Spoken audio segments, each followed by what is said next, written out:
My husband and his friends thought it'd be funny to leave me stranded in the middle of a desert on our wedding anniversary. One said, "Let's see if she can survive without us." I smiled through tears and replied, "Funny, because I survived my entire life before you. And now, without you." I got a ride back, from a lawyer.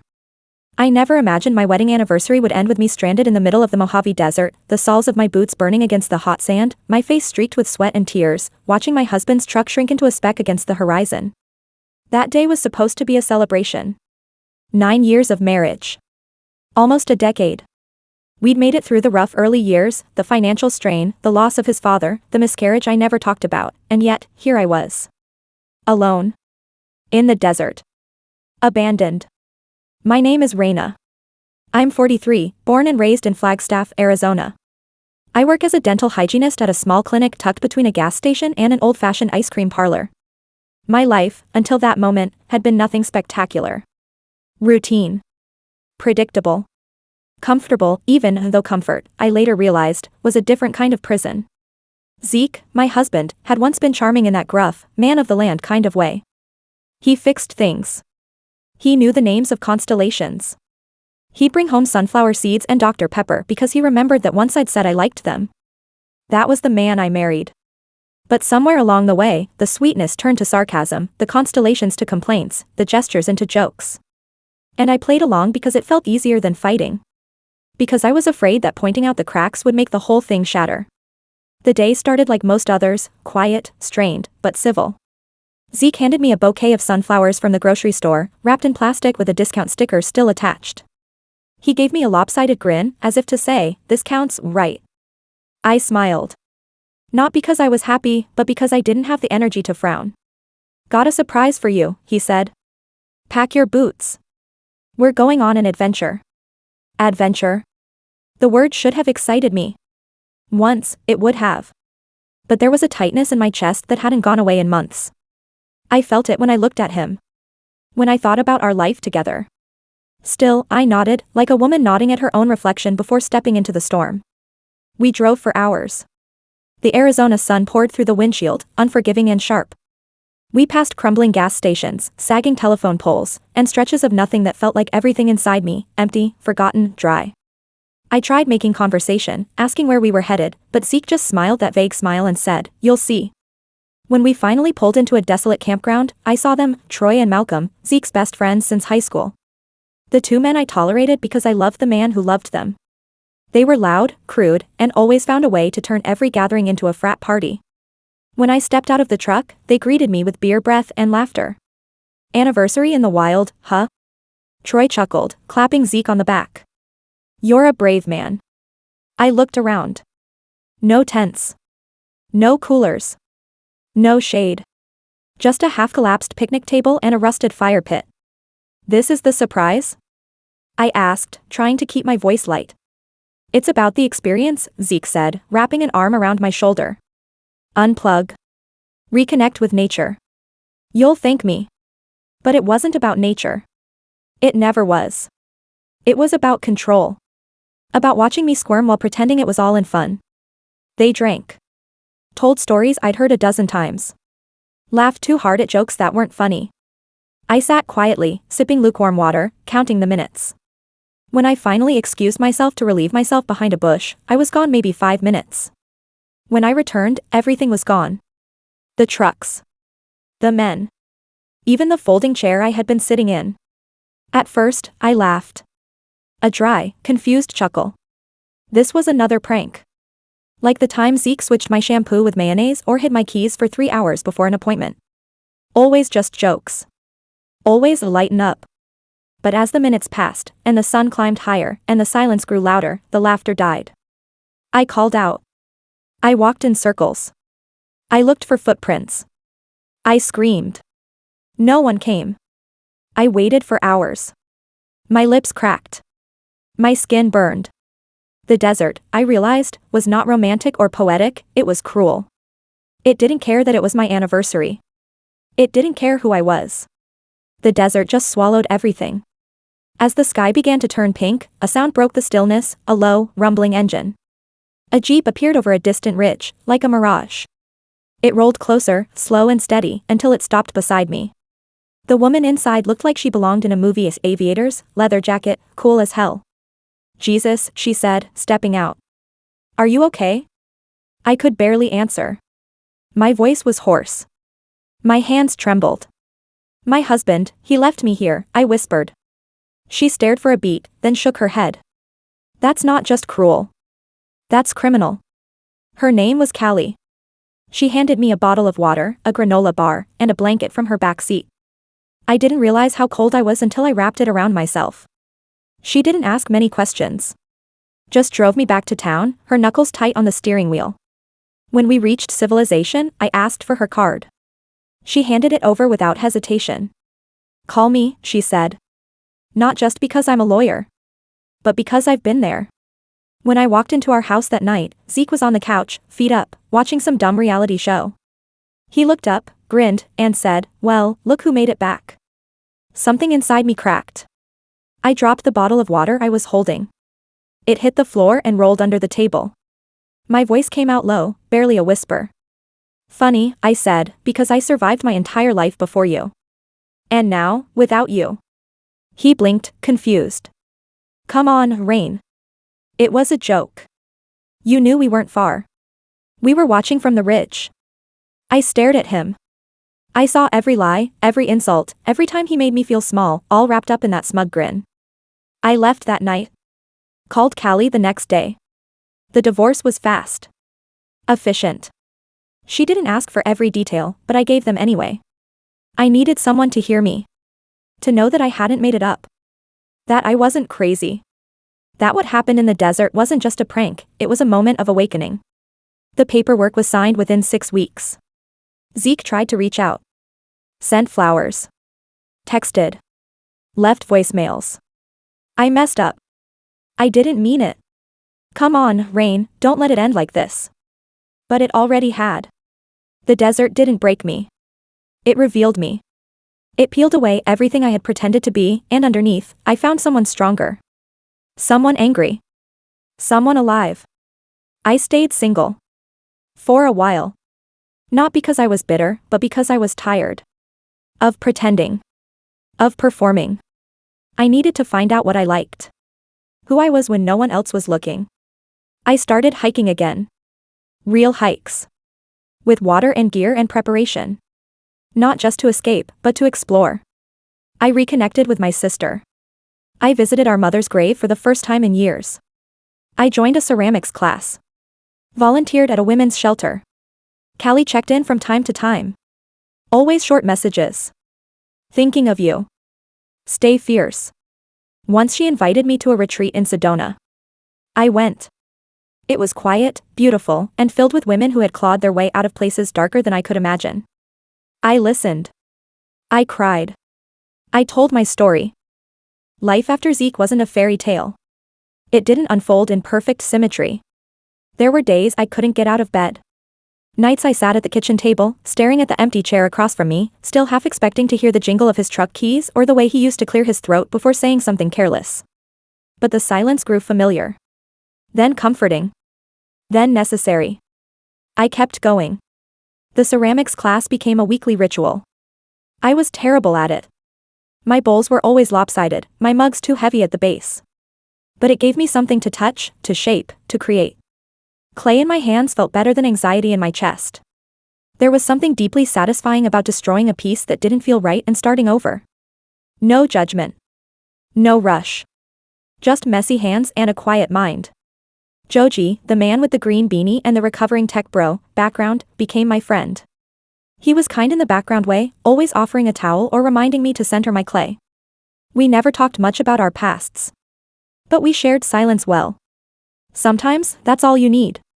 Scout and Willow became my shadow. Every morning, they waited by the door for our long walks, their tails wagging like metronomes of joy. I found peace on the trails near Walnut Canyon, where the air smelled of pine and stone and the sky was always too wide to hold onto. I took photos. I learned the names of birds.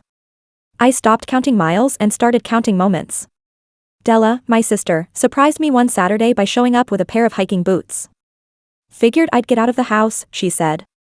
Maybe spend some time with my favorite cautionary tale. We laughed. Harder than we had in years. Over sandwiches on a rock overlooking the valley, she told me she was thinking about leaving her husband too. And not because of me, she said. But because she finally realized how many years she'd been sleeping with her back turned to the wall. There's something about watching your sister come back from being stranded in the damn desert that makes you rethink a few things, she said, chewing slowly. I didn't have advice for her. Just ears. Callie remained a quiet presence in my life. She'd send articles, podcasts, names of therapists. Once, she mailed me a small compass with a note, so you always know you're not lost. We met up twice more, once in Jerome, once in Tucson. I never asked for details about her past. She never offered. But I could feel her carrying something heavy, just like me. Some women carry their wounds like armor. Others, like ballast. Callie did both. It was during one of those meetups that I wandered into the bookstore. Jerome was one of those towns that felt like it belonged in another era, steep streets, iron balconies, wind chimes, and the smell of espresso in the air. I wasn't looking for anything, really. Just ducking in from the heat. The bookstore was quiet, cool, and lined with old wooden shelves. I ran my fingers along the spines like I was touching something sacred. That's when I met her. Shiloh. She had a silver pixie cut, soft eyes behind round glasses, and wore a cardigan even in the summer. She was arguing quietly with a young man about whether Rilke was overrated. Her voice was low but certain. I pretended to browse. Eventually, she noticed me. You look like someone who reads Mary Oliver, she said. I laughed. I don't. Not really. Not yet, she said, and handed me a small volume from the poetry shelf. We didn't talk long. Just enough to exchange a smile and a receipt. But she slipped a note inside the book. If the desert gave you back to yourself, come by again sometime. We have coffee. And shade. I left the shop with something I hadn't felt in a long time, a question mark. The good kind. The kind that nudges the heart forward. In the weeks that followed, I kept thinking about her. About her quiet bookstore, her gentle way of speaking, her hands moving across paper like she was brushing away dust. I told myself it was silly. That I wasn't ready. That I didn't know what I wanted. But one Saturday, I found myself back in Jerome. I told the dogs we were just going for a drive. But we parked near the bookstore. I walked in. She was there. This time, she was behind the counter, reading a weathered copy of Jane Eyre. She looked up, smiled like she'd been expecting me. We didn't talk much that day. I bought another book. She poured me a cup of herbal tea. We sat by the window. Watched the wind play with the leaves outside. A slow friendship began. Slow like syrup, like sunrise, like forgiveness. There was no grand gesture. No declarations. Just the soft space between two people who had both been cracked open and were learning how to be whole again. At home, things kept changing. I started gardening. I dug up the dead shrubs in the backyard and planted wildflowers. I painted the guest bedroom yellow. I took down the wedding photos and replaced them with landscapes. The house felt different. Warmer. Mine. Sometimes, Zeke's name would come up in town. Someone would ask how he was doing. I didn't know. I didn't ask. I heard through Carmen that he'd moved to Page and was dating someone younger. That felt right.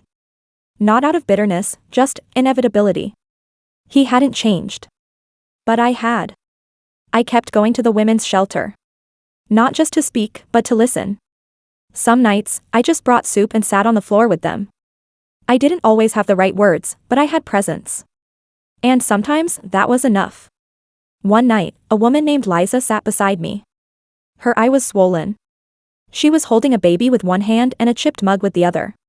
She looked at me and said, "You look like someone who made it out." I thought about the desert. The silence. The ache. I did, I said. But only just. She nodded like she understood. We didn't need more than that. Shiloh and I started hiking together. Small trails. Easy climbs. She brought trail mix in little cloth pouches. I brought the dogs. We didn't talk the whole time, but the silence between us felt good. Whole. Not like the ones I used to share with Zeke, those were full of tension, sharp like static. This silence was round and gentle. A space to breathe. One afternoon, we stopped at a ledge overlooking the Verde Valley. The wind pulled at our clothes, but we didn't move. I used to think surviving meant always being alert, I said. And now, she asked. Now I think it means knowing when you can rest. She reached over. Touched my hand. Just for a moment. Just enough. Later that evening, I stood in my bathroom, brushing my teeth, and caught my reflection in the mirror. My hair was longer now. My skin a little sun-worn. There were lines around my eyes I hadn't noticed before. But my shoulders were looser. My mouth softer. I looked less like a woman pretending and more like someone arriving. There's a kind of silence that only lives in the early morning. Before the world wakes up. Before the dogs stretch and the birds start their gossip. That's the time I came to love most. I'd sit at the kitchen table, hands wrapped around a chipped mug of tea, and just listen. To the house. To myself. To the echoes of a life I was slowly rebuilding. Sometimes, I wrote in a journal. Not every day. Not even every week. But when something pressed hard enough on my chest, I let it spill onto the page. I didn't reread the old entries. Not yet. I wasn't sure I wanted to walk backward. Shiloh started leaving books on my porch. Wrapped in brown paper, tied with twine, always with a small note. For when you feel too loud inside. This one has a garden scene I think you'll love. Page 74 is underlined. It reminded me of you. I left her lemon muffins in return. Or a watercolor postcard I'd picked up in Sedona. Once, I made her a lopsided mug in ceramics and scribbled her name in shaky letters on the bottom. She kept it behind the counter in the bookstore, next to the register. We still hadn't said anything that changed the shape of things. No labels. No confessions. But we existed in a space that felt carved just for us. And after so many years of shrinking myself to fit someone else's world, that was enough. One afternoon, I got a call from the women's shelter. A volunteer had bailed last minute, and they needed someone to cover a shift at the donation intake. I said yes, before I could overthink it. The hours passed quietly, sorting clothes, labeling boxes, folding baby blankets. The usual hum of controlled chaos. Around sunset, a woman came in with nothing but a plastic grocery bag. Her arms were covered in fading bruises, and her eyes darted around like everything was a threat. She had no ID. No phone. Just the clothes on her back and a whisper of a voice. My name's Carlene, she said. I don't know where else to go. I brought her tea. Sat beside her. Let her talk or not talk. Sometimes just being there is the medicine. When she finally looked up at me, there was something familiar in her expression. Not in a we've met before way, but in that deep, cellular recognition. The way one storm survivor can smell the rain in another. You seem peaceful, she said. Not like a compliment. More like a question. I wasn't, I replied. For a long time. Later that night, I drove home with the windows down, the desert wind tangling my hair, and a song from the 90s playing on the radio that I hadn't heard in years. I sang along, quietly at first, then louder. I forgot how good it felt to use my voice for something that didn't ache. When I pulled into the driveway, Shiloh was there. Sitting on the porch steps with a small lantern and 2 mugs of tea. No power at the store, she said with a shrug. Thought I'd bring the evening here. We sat side by side, wrapped in old quilts, the dogs curled at our feet. The stars spilled overhead like they always had, but I saw them clearer now. She leaned her head against my shoulder. Not in a way that demanded anything. Just in a way that said, here I am. I closed my eyes. Breathed in the scent of cedar, of desert sage, of warmth that didn't burn. The past was still there, of course. Like a tattoo under the skin. But it no longer dictated the rhythm of my days. It was a chapter. Not the whole story. And this new chapter? It was still being written. Slowly. Softly. About a year after I walked out of that house and away from the desert, I got a letter in the mail. Not an email. Not a text. A proper, stamped, handwritten letter on thick stationery, with Zeke's familiar handwriting on the envelope. I stood at the mailbox for a long time, holding it like it might bite. I didn't open it right away. I made tea. Let the dogs out. Watered the garden. Then, sitting on the porch swing, I slipped a finger under the seal and unfolded the pages. It wasn't an apology. Not really. It was more of a ramble. He mentioned he'd lost a job, got another one, then lost that too. Said he was thinking of writing a book. Said he still didn't understand what happened. That maybe I had changed. That was the part that made me laugh. Changed? Maybe. But the truth was, I'd stopped pretending. At the bottom, in sloppy print, he wrote, "Still think we made a good team. If you ever feel like talking, I'm around." I didn't reply. A few weeks later, I saw him at the local hardware store. He didn't see me. He looked tired. A little heavier. He was arguing with someone on the phone, his voice tight and irritated. I turned down another aisle, picked up the paint I needed, and left without saying a word. That same afternoon, I was invited to speak at a local women's panel, part of a larger weekend event about resilience, hosted by the town's community center. I almost declined. Public speaking wasn't my favorite thing, and I didn't want to turn my past into a performance. But then I remembered the woman with the plastic grocery bag. And Carlene. And the way it had felt, sitting in the desert with my hands shaking, wondering if anyone would come. So I said yes. The room was small. Maybe 50 people. Mostly women. A few men.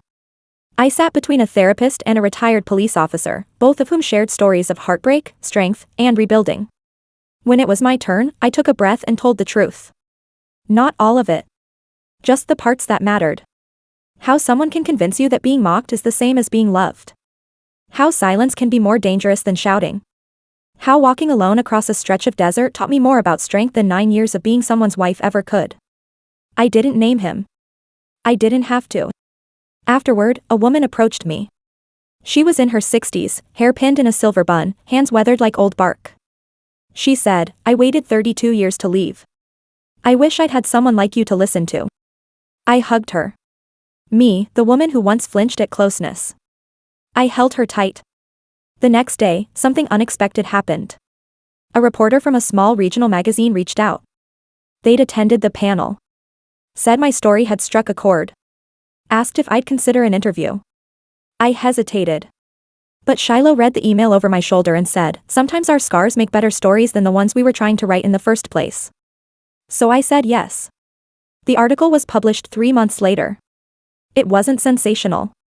It was thoughtful. Honest. It focused on rebuilding after emotional abandonment.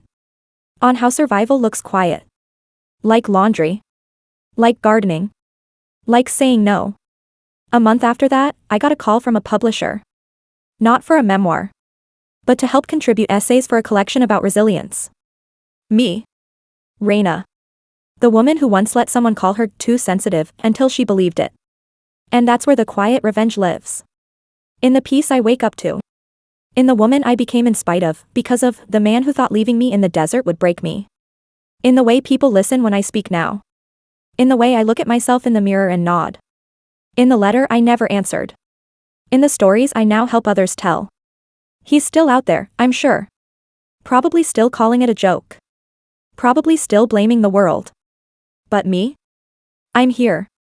Alive. Writing. Laughing. Loving. Still walking forward. And not once looking back.